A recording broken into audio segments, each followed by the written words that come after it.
O'g'il farzandi borlar, bilib qo'ying, eshitib qo'ying. Hozirgi bemorimiz 11 yoshda Qoraqalpog'istondan keldilar. Agar vrach bilimsiz bo'lsa, butun bir avlodga nuqta qo'yib qo'yishi mumkin. Bemorda nima bo'lgan? Tuxumlari yo'q bo'lgan, ya'ni chinkir tarxizm bo'lgan va necha yoshda operatsiya qildirgansizlar? 6 yoshida. Mana qarang. Agar tuxumlar yo'q bo'lsa, 6 oydan operatsiya qilib, tuxum bor bo'lsa tushirish zarur. Bular 5 yil kechikkan va tuxumini tushirib qo'ydik degan xulosa berishgan, lekin aslida bolani tekshirganimizda tuxum yo'q. Va kimga yuborgan? Endokrinologga yuborgan. Bolalarni jinsiy rivojlanishi bilan endokrinolog shug'ullanmaydi. Aqli ham yetmaydi.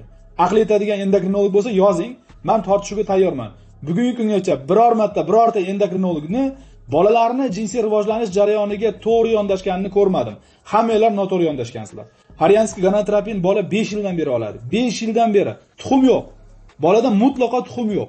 Mayli bu farzand ko'rish masalasiga nuqta qo'ygan ekansizlar, noto'g'ri harakat qilib. Lekin bolani o'zini sog'ligiga ham nuqta qo'yib qo'yishinglar mumkin. Kerak bo'lsa hayotiga nuqta qo'yib qo'yishinglar mumkin. Noto'g'ri gormon terapiya bu rak kasalligiga olib boradi. Bu holatda.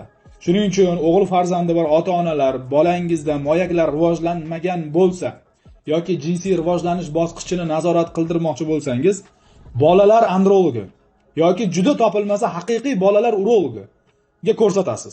Endokrinolog, pediatr, nevrolog kimdir bu masalani hal qilmaydi. Shu bolaga o'xshab boshqalar ham jabr ko'rmasin deb sizlarga ushbu video murojaat bilan chiqyapmiz.